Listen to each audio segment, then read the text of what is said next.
Hello everybody, this is Toys R Us, and for this special figure showcase and review we're going to be looking at the 1994 Generation 2 European exclusive. This is Sparkstalker. So with this video we're going to have a quick look at him in both of his modes, help you decide how you want to display him.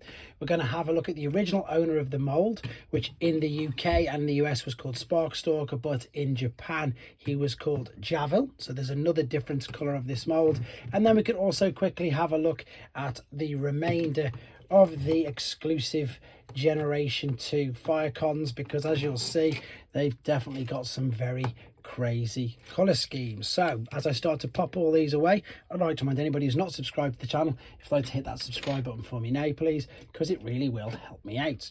So here we go then, Generation 2, completely garish, completely bright luminous colours, crazy colours to be honest, but I'm sure you'll agree that there's just something endearing about them. They just look so good. Obviously you need to be aware of the fact that it is translucent plastic, which means that it can tend to be a little bit more brittle.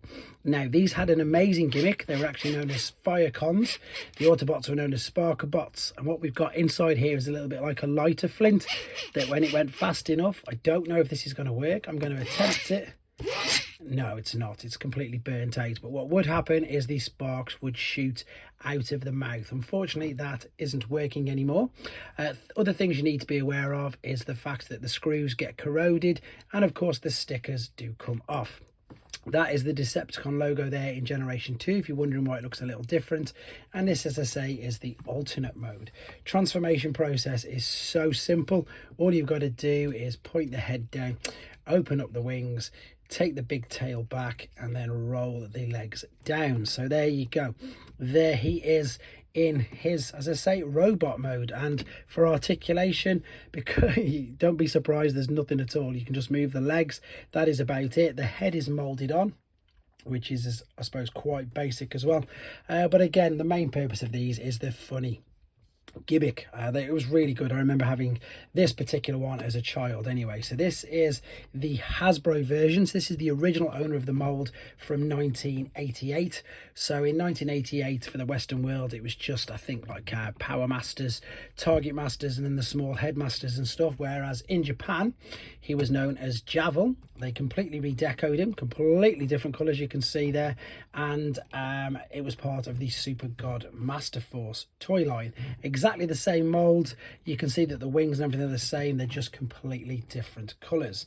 I suppose to give you an idea of how big they are, there's Desirus's Tiger Chest. So Tiger Chest is actually bigger than this. I've got a core class Optimus Prime, so if you collect figures from today, there's a core class figure. You can see that I've zoomed in, so it might not be able to fit all the other figures in a second, so I'll probably only go up to, yeah, if I go up to deluxe size, there's no real point going up to Voyager, because as you're about to see, it's just they are really tiny. I've got a Micromaster figure here. This is the new ones from, funnily enough, the new Deathsaurus HasLab. So look, they're not much bigger than the Micromasters that we had in Siege, Earthrise, etc. So, and in fact, funnily enough, last sort of G1 comparison, even the mini-bots, even Bumblebee is actually bigger than this particular chap. So let me move these out of the way for a second. For anybody who collects newer different figures, so like New Age and things like that, let's give you an idea of how big he is compared to them. I know these aren't to scale, as is in for scale. This is just to give you an idea of how big they are. So that's New Age, that's Iron Factory, both the scanning versions. I've got a Magic Square Trailbreaker. I've got a Mechanic Fans Toys Shattered Glass Sandstorm. So these are Legends figures, and again, these are all towering above them. It's probably about the same size as this, I would imagine. This is a Doctor Wu Ultra Magnus. In fact, no, even Doctor Wu Ultra Magnus is taller. So Doctor Wu Optimus Prime is a bit smaller.